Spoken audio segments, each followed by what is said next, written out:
and how this is horrible and it's going to result in the collapse of these governments, and them apparently saying that like with their full heart without realizing what that says about the American control of these governments and these organizations. It's a fucking education. It's just like a one character in a book, in a comic book. What the fuck? These people are evil. It's good. It's just as well they got Dan Crenshaw on here, looking like the most evil gay pirate. Oh shit. Sorry, I have technical difficulties. I clicked away by accident.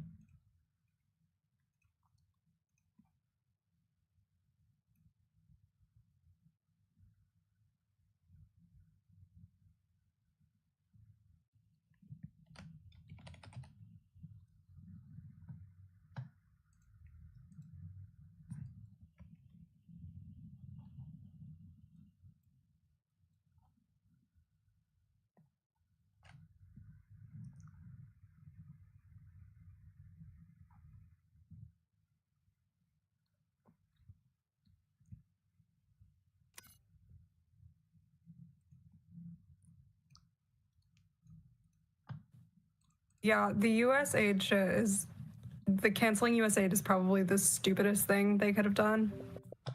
I just want to know, this is someone who has sold themselves as a leftist anti-imperialist for like his entire failed YouTube career.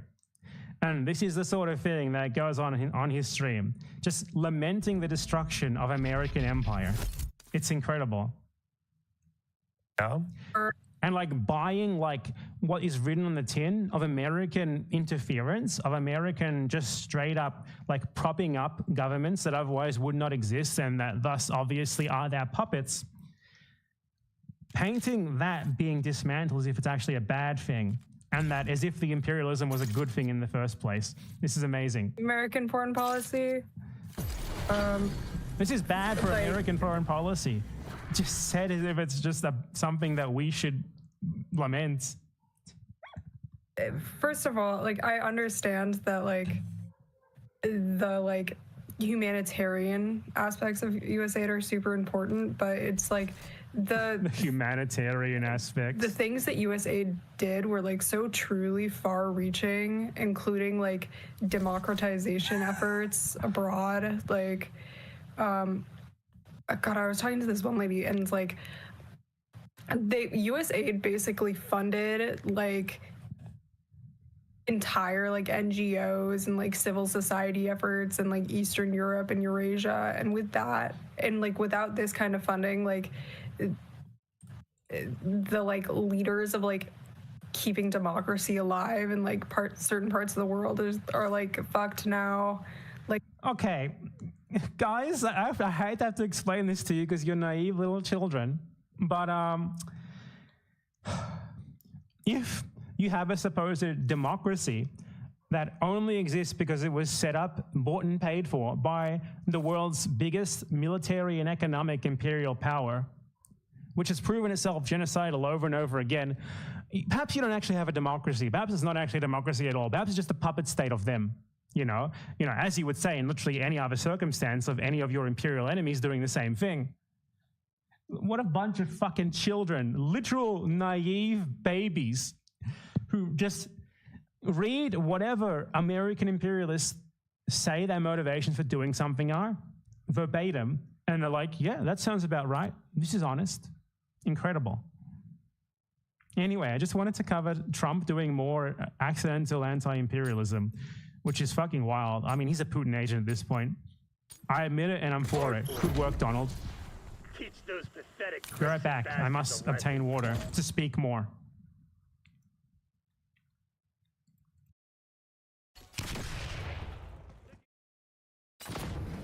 It's not going to be so dry if you didn't keep it open like that.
Honestly, like after the last election, in the U.S.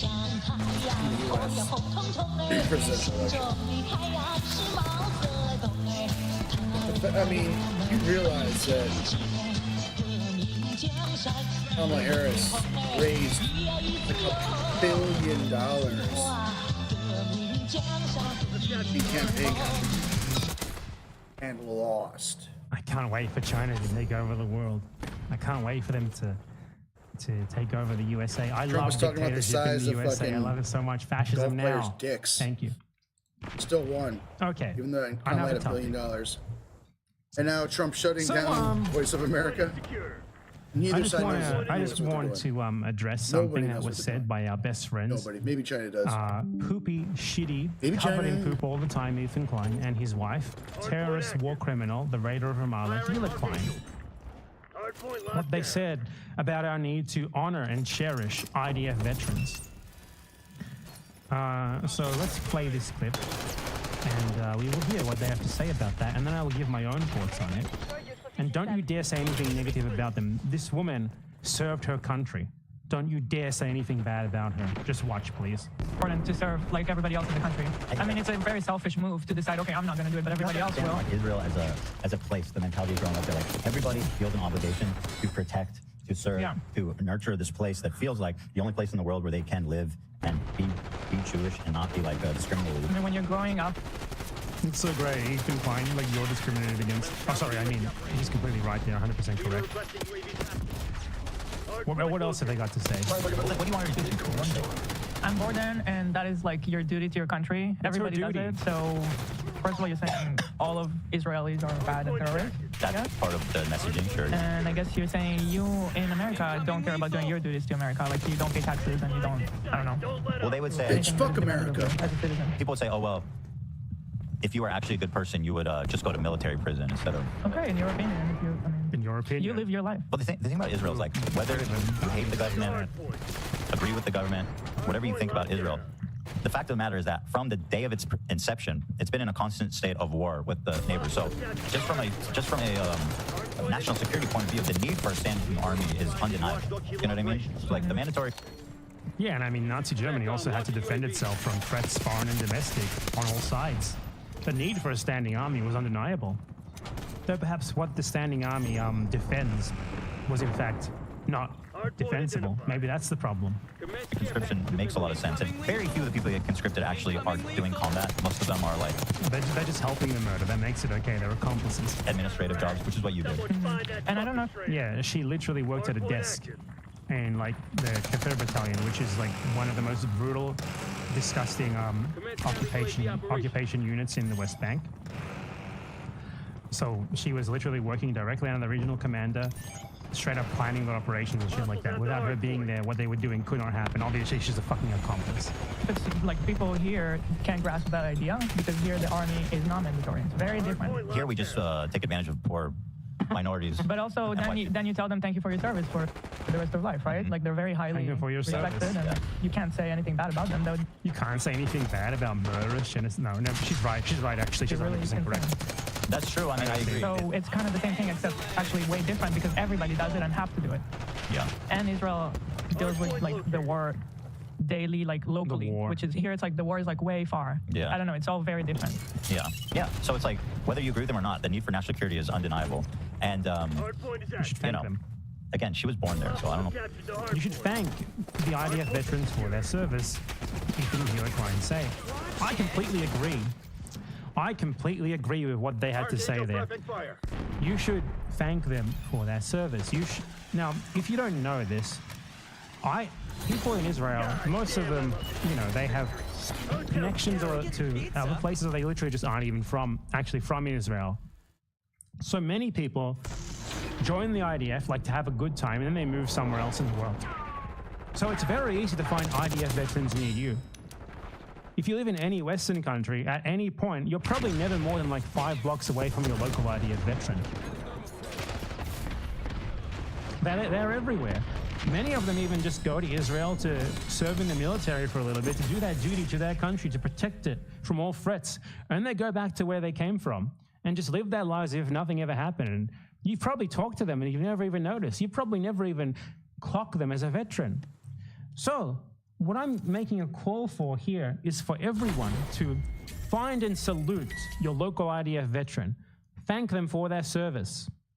Find and salute them. Salute them. I am calling for IDF veterans to, as Gila Klein said, get the recognition that they deserve, the thanks they deserve for serving their country. Find and salute your local IDF veteran. Doesn't matter where you are, you have one nearby. Find and salute them and let them know how much you appreciate their service.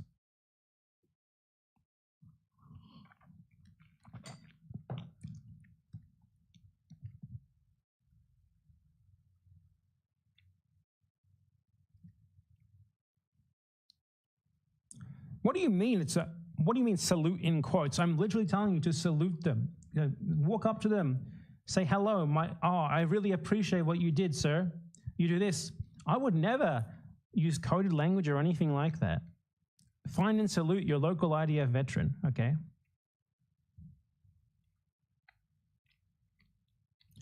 I completely 100% agree with Gila and Ethan Klein that it is honorable and noble to serve in the Israeli army, and that its veterans need the recognition that they deserve rather than just walking around in other countries anonymous as if nothing ever happened.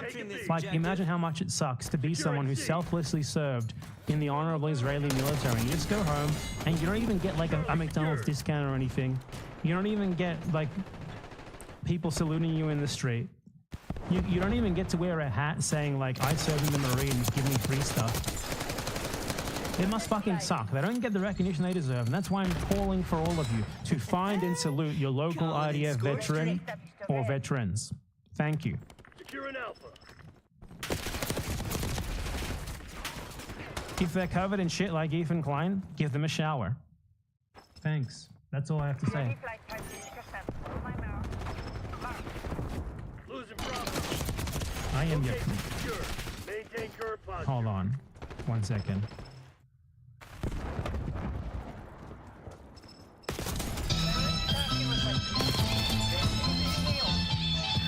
Losing speed.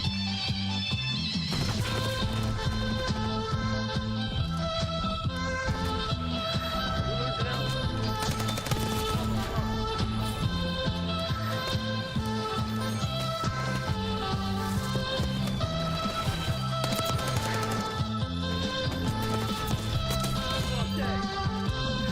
Taking out.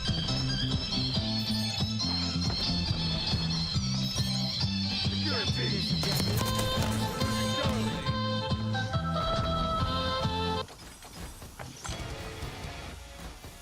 Krav Maga is a martial art specifically designed to protect yourself from children. That's why it's one of the most Israeli things that has ever existed.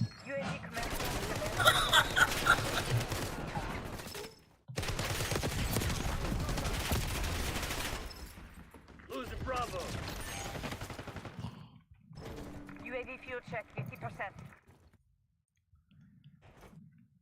Tactical incoming.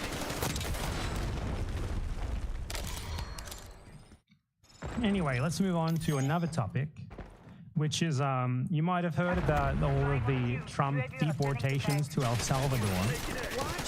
And now he's threatening to imprison American citizens in El Salvador as well, which very interesting. But it is a reason to talk about Hold your position. why this entire system even exists in El Salvador. Launch your UAV. So basically, El Salvador has a president who, since gaining power, has basically dismantled Enemy UAV any inbound. potential of the state to challenge his rule. And his whole platform is that he rounds up random guys, not even only men, women too, old ladies too sometimes, we'll get to that in a second, We've lost Alpha. on the street and puts them in prison. Literally just random people. Like, they have no opportunity to defend themselves, there's no due process, there's nothing like that. He gives the police a quota.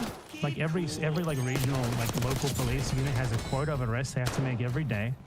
They imprison random people, and this has been going on for years now, to the point where they no longer have enough random people to imprison, and now they are imprisoning like the grandmas of the random people and stuff like that. And Trump, like obviously Trump and like a lot of moronic foreigners think this is cool and awesome. And now El Salvador's main export is going to be using their random prisons where, you know, shithole prisons where you basically get thrown into and tortured for as long as they want you to, with no idea of what you're in for, when you're getting out, or anything like that. They're exporting that for the use of other countries. Calling in score streak. Return. We have eyes on.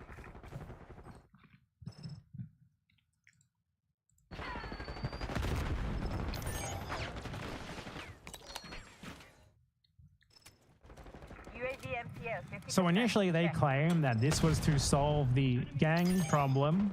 Enemy field upgrade. Losing Bravo. Enemy scout post detected. Thanks to the world. UAV overflight terminated. We lost B. Hostile UAV established overhead. Because there's this El Salvadorian gang called Mara Salvatrucha, UAV established above. which is also known as MS or MS-13. I don't know where the 13 comes from. Well, actually, I guess it was formed in the US, but it's very common in El Salvador. There's also other like a ton of other gangs. Many of them Enemy UAV. like brand their members with tattoos, or even force kids to brand their members with tattoos and shit. So basically, they can easily be identified by the tattoos. Pretty much all of the gangs do that.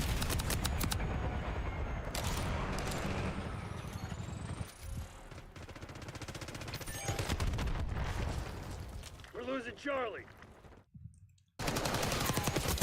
And Bukele's thing, the president of El Salvador, Nayib Bukele, who disgracefully is of Palestinian ancestry. Hostile UAV established overhead. Securing B. Taking A. His entire thing was to like, I'm gonna build these massive mega prisons, and I'm going to send out the cops Capturing this objective. to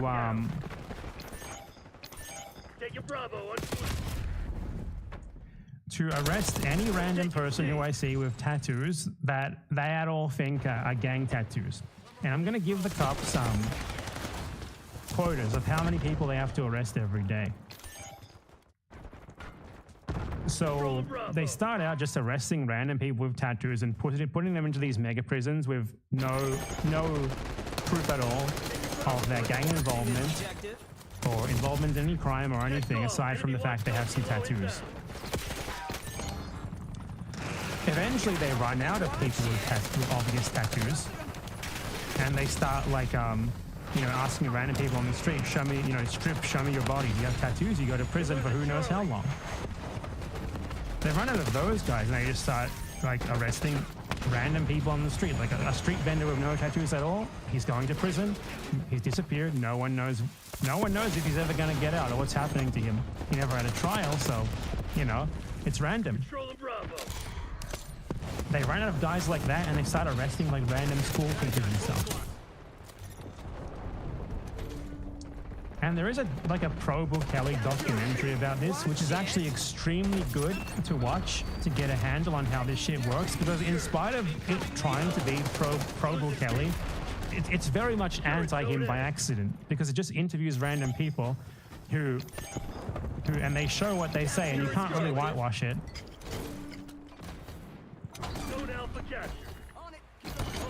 Like there are ex-cops from El Salvador who have come out and talked about this stuff. Like they said, you know, they give us quotas. If we want to get paid, we don't want to get fired, we have to arrest random guys.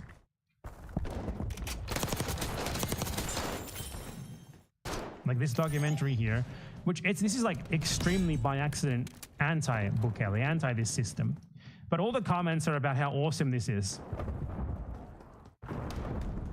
We're losing Alpha.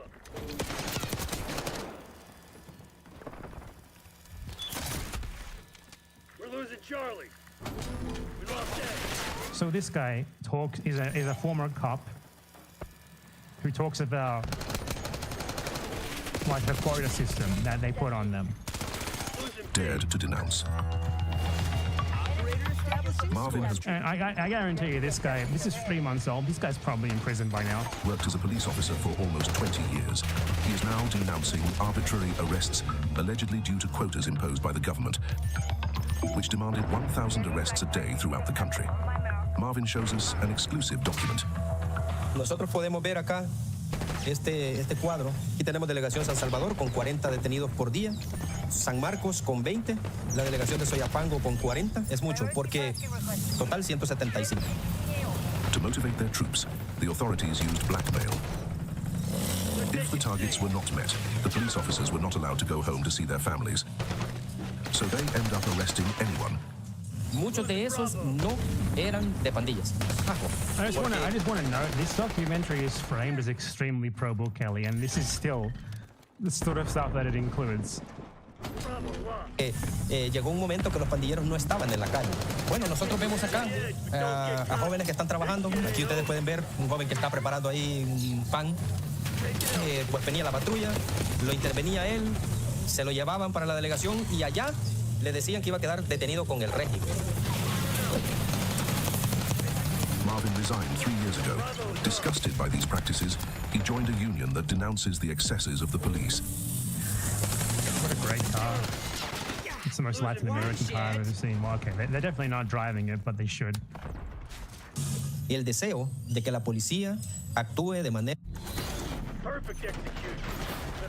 So they literally have a clip here where they were doing like a ride along with the cops to do like a puff piece for them, and the cops, needing to meet their quota for the week, find like a random like 50-year-old school teacher lady and accuse her of being a member of like one of these gangs. This operation for these soldiers. Cuando en realidad están decididos a morir, como dice, To suspect. Ya varias, ya. Y sabemos cuántas ya. So in this situation, there's two people who are shown in this house. One of them is like a man. The other one is like a 30-year-old man, maybe. The other one's like a 50-year-old woman. And it's like, which one of them do you think is getting arrested here? The answer will shock you. Since the state of emergency was declared 2 years ago, they send like look at what these guys have. Look at their equipment to arrest a random lady for the quota. The intervention squads have had full jurisdiction. They do not even need a judge's warrant to arrest a suspect. ¿Conoce usted a la señora María Marlene Portillo? Sí. Ella es su mamá. Trabajando, ahorita viene de camino. Sí, ahorita bien. Ella anda los papeles y todo. This is the woman they're looking for, one of the town school teachers. Buenas. Bueno, entonces fíjese de que le vamos a pedir de favor que nos acompañe aquí al puesto que está aquí para aclarar esta situación. Sí. Y que cuál es la situación, porque ayer vinieron y ya me revisaron todo también porque yo había ido a trabajar. The police are no longer obliged to explain the real reasons for her arrest. Again, I want to emphasize, this documentary is framed as extremely pro the El Salvador dictatorship. And this is still how it is. Es un trámite, como le explico. Así que nos acompañe aquí en el puesto que sí. So they lied to her saying that it's just an administrative procedure. Gracias por su colaboración. Obviously, if it was administrative procedure, she wouldn't have to go with them. She's under arrest. They'd never tell her that. So they get to the station, and the camera crew films them accidentally admitting that they actually have nothing on her, and they're just doing it for the sake of it. asks us to stop filming. Ellos tienen otro protocolo que seguir para cuando lo concluyan, entonces vamos a ver si. One of the officers noticed inconsistencies in the suspect's file.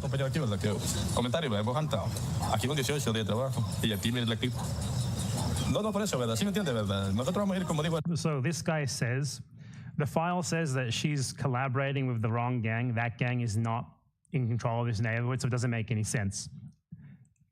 And they catch this on film. But there's another mistake on the card.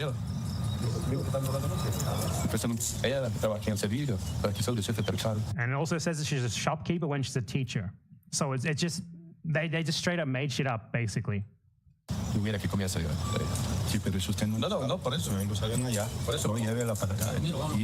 And then the response to this one cop who's like, this is completely wrong, is we've arrested her, you know, we have a quota, we're going to continue, we got her.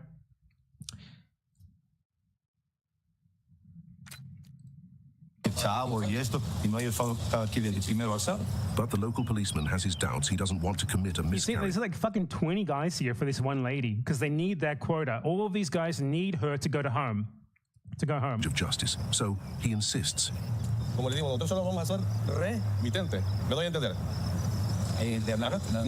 Be careful, he's got a camera on him. So like one guy intervenes just because there's a camera there, and he's basically the only reason that she's not going to be put in a mega prison. This one guy who saw the camera and had some sense.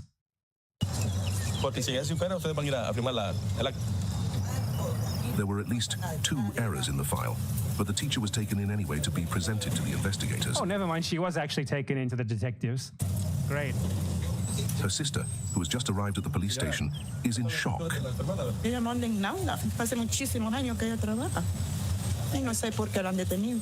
Ella es una persona honrada, trabajadora. Es un error para los. Guilty or not, the teacher could remain in prison for 2 years, the maximum legal period before a first hearing. 2 years before your first hearing. Isn't that just a wonderful place? The cops can arrest whoever they want and throw them into prison for 2 years for whatever reason they want. Welcome to the best system ever. And no one knows like how long they're going to be in prison for. No one knows when, if they're even going to be released. So what ends up happening is the family members like go outside the prison. All they know is like where they're being held. They don't know anything else but that. So they go outside the prison and they just every single night, and they just hope that that night their family member is going to be randomly released. Other families who, like her, are hoping for the release of their loved ones. We follow her with a They have discreet literally camera. no information about what's happening at all. Ya no trata de usted. Ahí se me cabe cuando veo un beso. Espérate, ahí y cuando se le hace how the wife sees. Each time Maribel cherishes the hope of seeing her son again, some prisoners start to leave.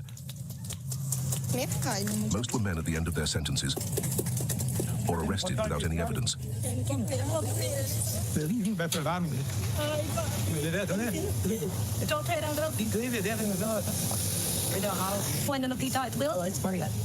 Just one note as well, obviously this regime can only exist because of the US in the first place. Mira, qué barbaridad. ¿Qué pandillero va a ser él? ¿Qué va a ser ese Nicolás? ¿Qué pandillero va a ser? The policeman comes out of the station and calls out the names of the other men who are about to be released. In total, 15 are released this evening, but no joy for Maribel.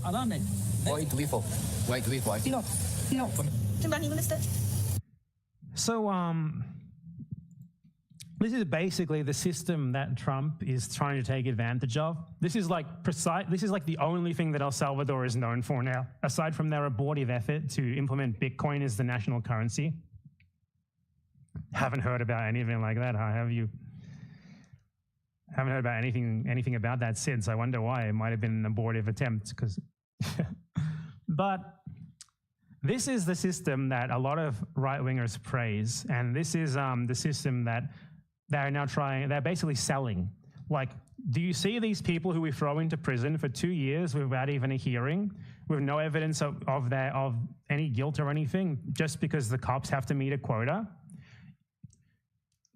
Into a prison with horrible, terrible conditions, where everyone is beaten up and tortured? Don't you just want your guys to be, your criminals to be, or random people you're deporting to be in this prison as well? Well, pay us money and we'll build prisons to put your guys in as well. Like El Salvador is like a prison colony now, basically, for its own people and for foreigners. And yeah, there's a little taste of that reality.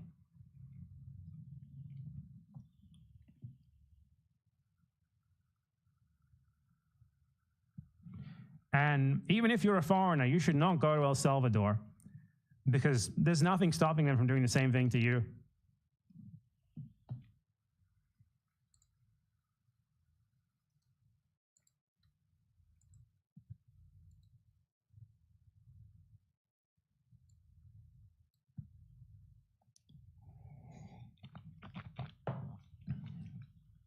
Anyway, now let's talk about Hassan Piker talking to Bernie Sanders and Alexandria Ocasio-Cortez. He just can't help himself, can he? Nothing says classic weekly weird news like a good old-fashioned conspiracy theory. And this week's news involves one of the biggest of all time, the assassination of President John F. Kennedy. The assassination of President John F. Kennedy. If that's what you believe. Yeah. Now, the official story is, of course, that Lee Harvey Oswald acted alone. And while there are theories and plenty of documentation about his motives and potential connections that he had before the shooting, extensive investigations and ballistic analysis, including information that has been declassified over the years, all seem to indicate that, yeah, most likely a crank who took advantage of an opportunity that hadn't been anticipated by security detail at the time. But seems like he acted alone. I mean, we won't ever be completely sure, which is the most fun part about this. And even the main investigative bodies have differing opinions on what exactly happened. But we'll never get to know from Oswald himself, because he was, of course, famously killed by a local nightclub owner 2 days later, which, of course, threw just even more fuel onto an already burning fire. And we should stop there, because we're not here to discuss the endless supply of conspiracy theories around the JFK assassination, plausible or not. That's a job for Jesse Ventura. That's right.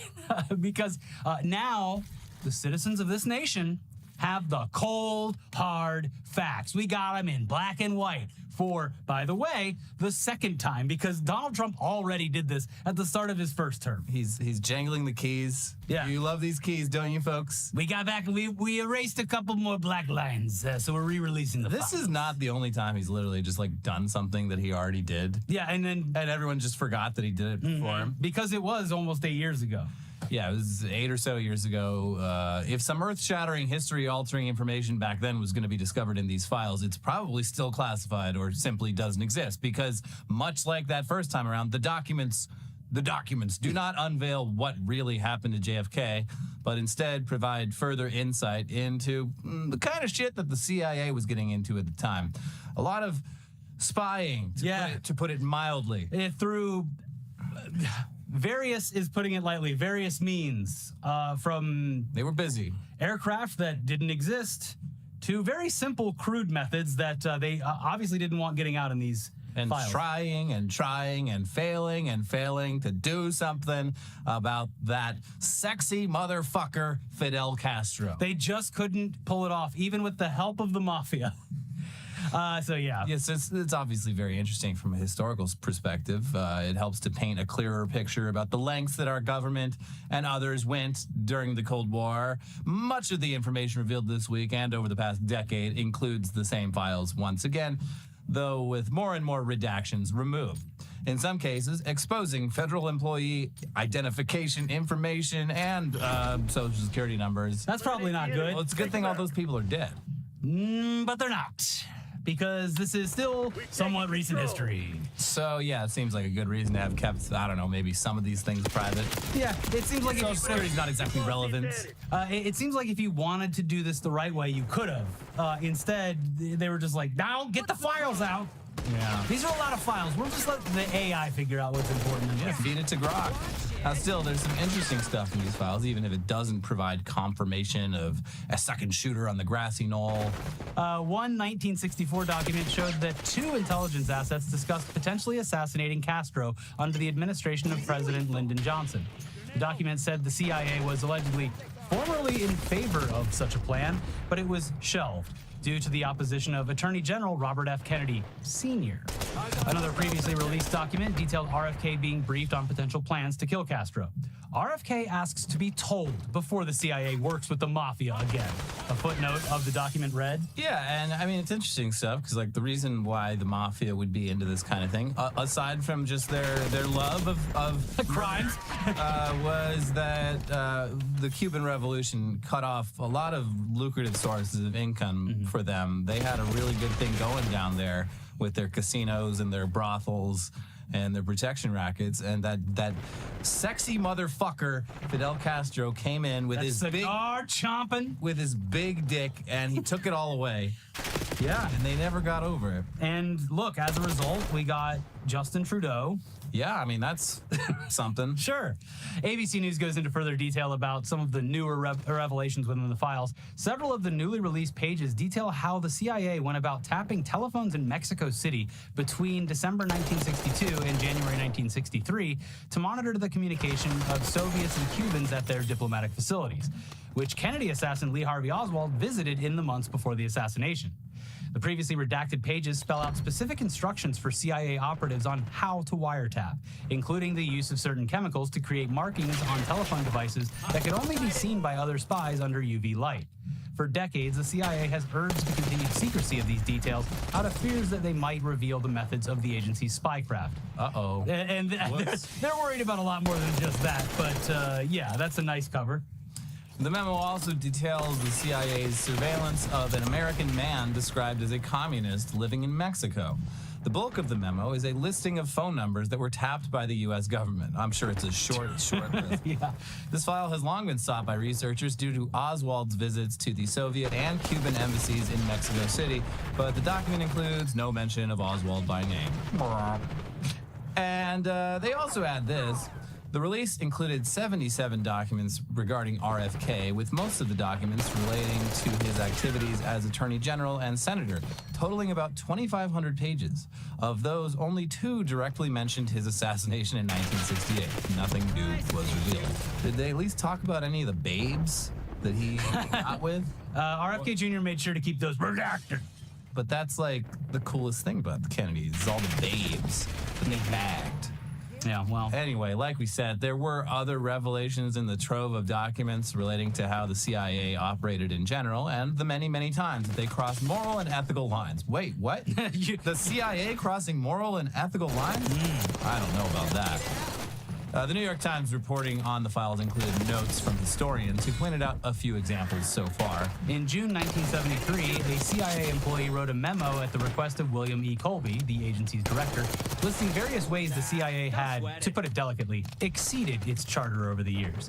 The 7 pages matter-of-factly described break-ins at the French consulate in Washington, planned paramilitary attacks on Chinese nuclear facilities, and injections of a contaminating agent in Cuban sugar bound for the Soviet Union. The memo ended with an offhand aside about John A. McCone, the agency's former director.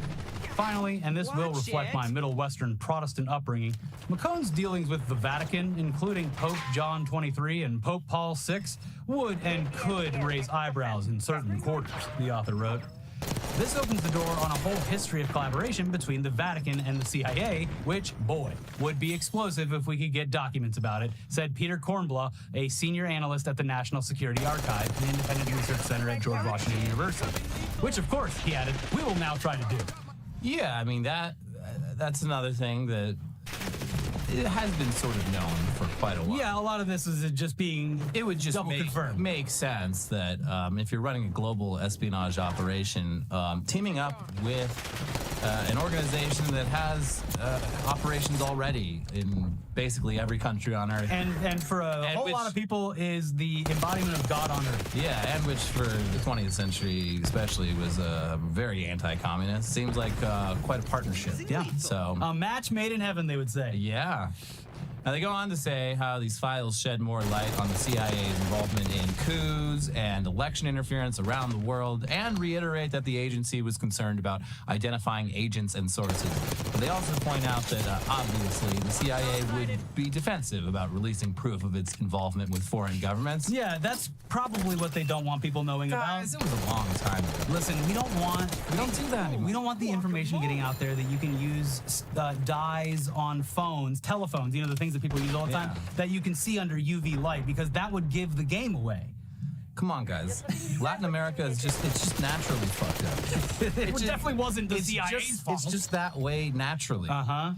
Elsewhere in the documents, there are mentions of meetings from the era about China developing a nuclear bomb, pages that identify agents involved in plots to assassinate foreign leaders. Arturo Jimenez Bacardi, a historian at the University of South Florida and researcher for the National Security Archives, said the documents also revealed efforts to interfere in elections in Finland, Peru, and Somalia that had been rumored but undocumented or entirely unknown. There was also new information, he said, about CIA involvement in failed and successful coups in various countries, including Brazil, Haiti, and what is now Guyana. Wait. I know. Again, as he points out, known, but maybe unconfirmed. You're telling me.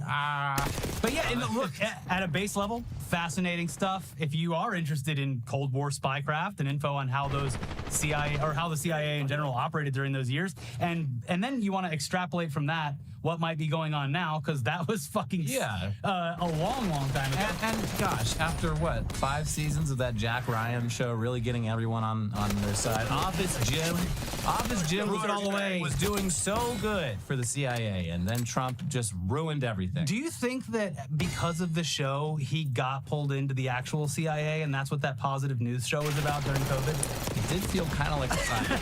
I mean, nothing happened, right? He said it was his kid's idea, but that's a typical cover. It's my kid's idea. They really had my ear. Yeah, but essentially nothing new from this stuff as far as it relates to JFK or anything that you or the average person would care about. I mean, I think it does help connect some dots. Oh, sure, but for me, I mean, I don't know if these files include the fact that JFK and the CIA were very much increasingly at odds in the months and leading up to his death. We said we wouldn't talk over some stuff. I mean, I'm just saying that's the one that I tend to give a lot of credence to. I'm sure they left that stuff out because if you admit that the CIA killed the president of the United States, that's a big oops. Then that's a big old mess you gotta clean up. But if you're interested in further reading, we love suggesting books. You should definitely check out these two. I mean, one was just made into a Netflix film, but the Netflix film barely scratches the surface of what's in the book, because the book it's about the Manson family, but the show or the film only focuses really on that and then goes from there into the CIA stuff. The book is very detailed into their operations in the 60s, specifically as it relates to the Manson family. You will feel like you're going insane by the end of it. That one's called Chaos, Charles Manson, the CIA, and the Secret History of the 60s by Tom O'Neill. Again, that's also a Netflix show if you want to cram it all in now. But there's also The Devil's Chessboard, Alan Dulles, The CIA and the Rise of America's Secret Government by David Talbot. Yeah, that's the one. Yeah. That one, that's so detailed that you'll have to take many breaks because it goes through like... I mean, aside from... I mean, he doesn't straight up come out and say that this is what happened. He provides a bunch of evidence. He's just like, I don't know. Draw your own conclusions. That's kind of how Chaos is, too.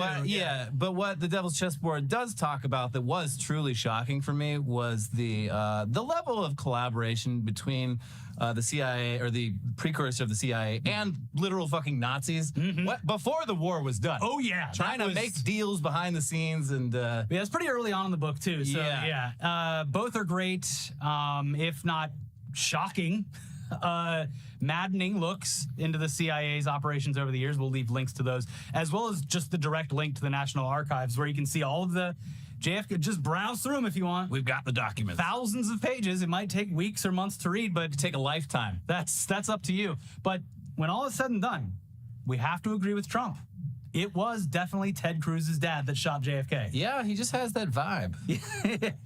Trump calls him like he sees him, and that guy definitely assassinated a former president. Yeah, and say what you will about Ted Cruz's dad. I mean, Ted Cruz He didn't get his dad's killer genes. He is a social assassin, He's not a soft boy. He's got that J.D. Vance beard covering up his plump, cherubic face.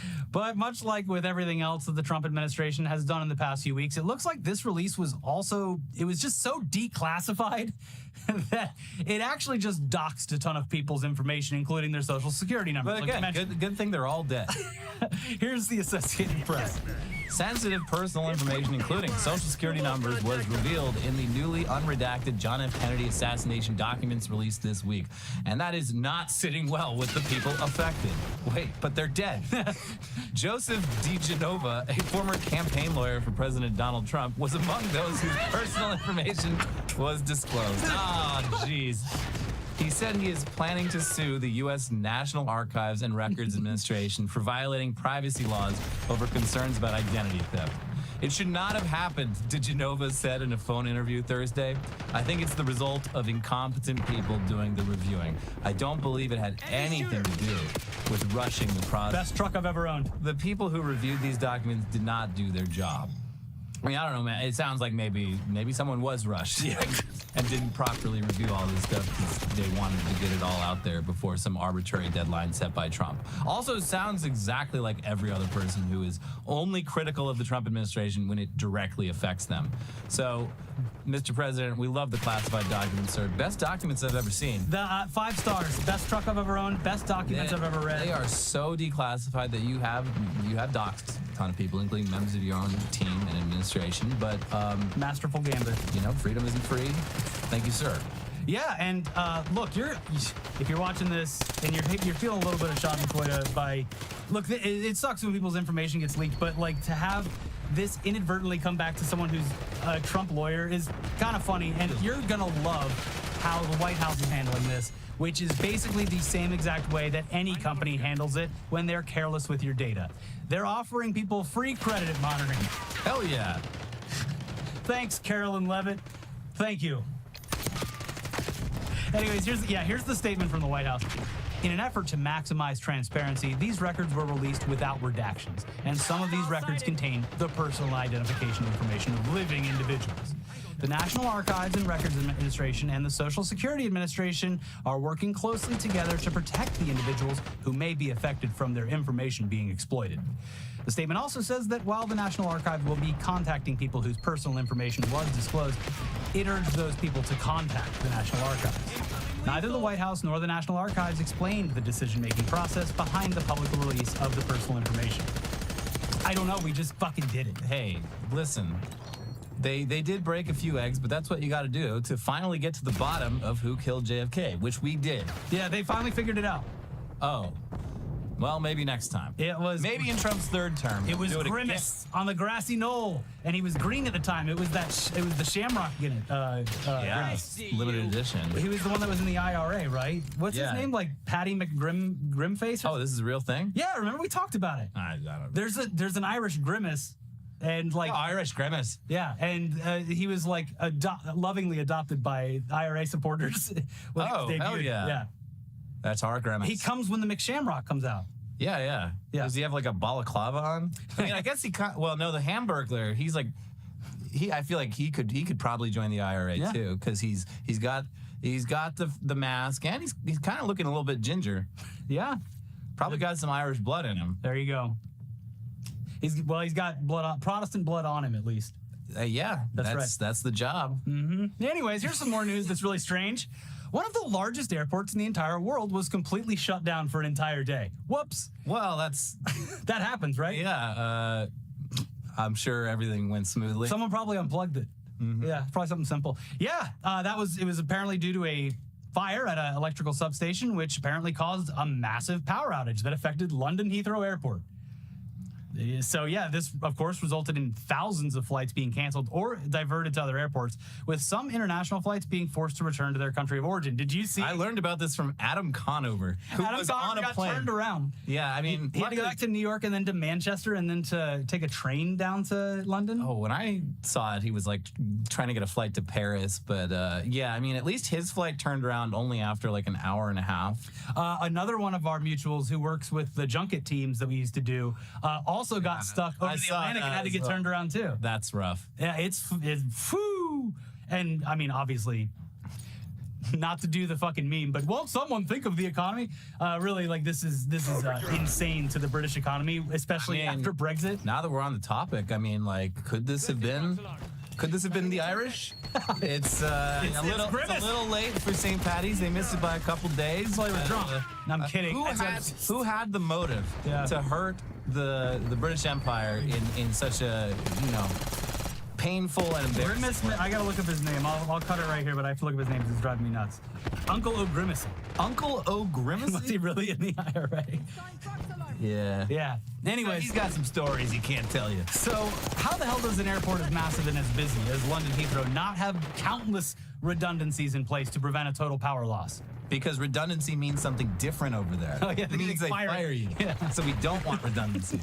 That's why it happened. Yeah, it's just lost in translation. So, yeah, so far officials have ruled out signs of foul play and are saying that it was just a really big fire that took down the power supply. Nothing Irish about it. Nope. So officials from Russia seem eager to be blamed for it. What? Dmitry Medvedev posted on Twitter, "I'm looking forward to Russia being blamed for the Heathrow fire. What are you waiting for, Starmer?" Which is a very weird thing to say before being accused of anything. They just kind of like it. They've gotten used to it. Yeah, but with more on the very basics of this airport shutdown, here's Reuters. Heathrow said its teams worked tirelessly to reopen the world's 5th busiest airport after it was forced to close entirely after a huge fire engulfed a nearby substation on Thursday night, with travelers told to stay away. The airport had been due to handle 1,351 flights on Friday, flying up to 291,000 passengers. But planes were diverted to other airports in Britain and across Europe, while many long-haul flights returned to their point of departure.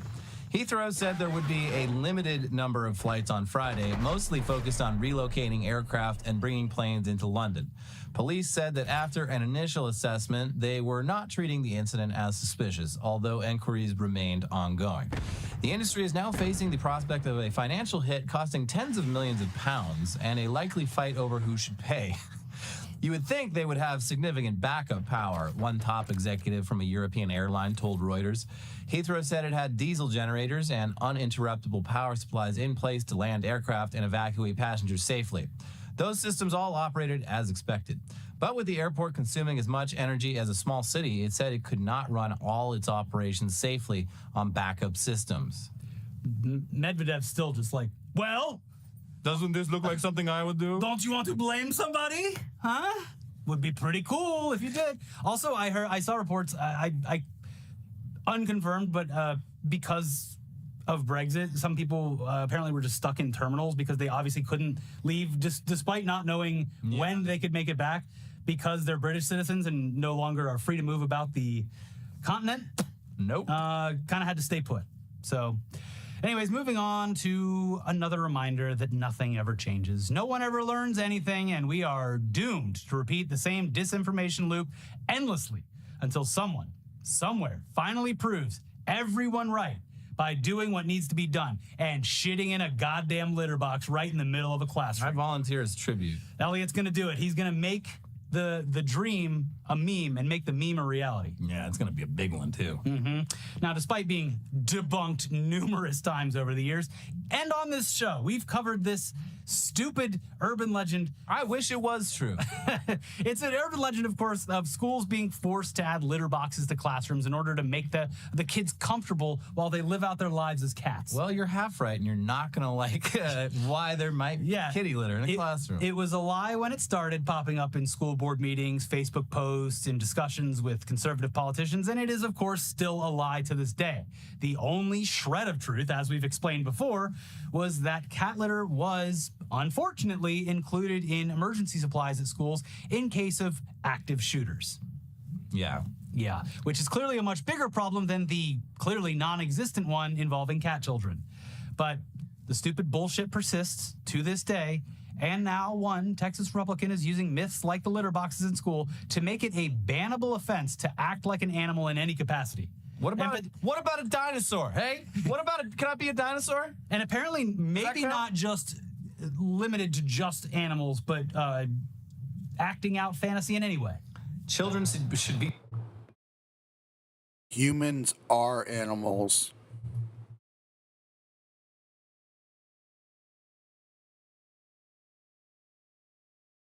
You can't even act like our cousins.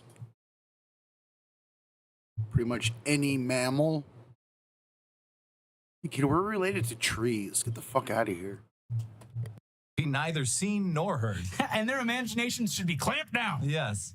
We will not be fostering any imaginatory things happening for this child. No. You will take the world as it is. That's right. And if you have an imaginary friend, that friend's getting sent to El Salvador, buddy. That's right. He's Nayib Bukele's problem now. So in line with every other piece of legislation presented in America, it has an acronym. That's right. Folks, get ready. Obviously, that means the bill is literally called the Furries Act, aka the Forbidding Unlawful Representation of Role-Playing in Education Act. I guarantee you more work went into that than writing the damn bill. Of course, that's half the job. And here's the Dallas Observer with more on this stupid waste of time, effort, and resources.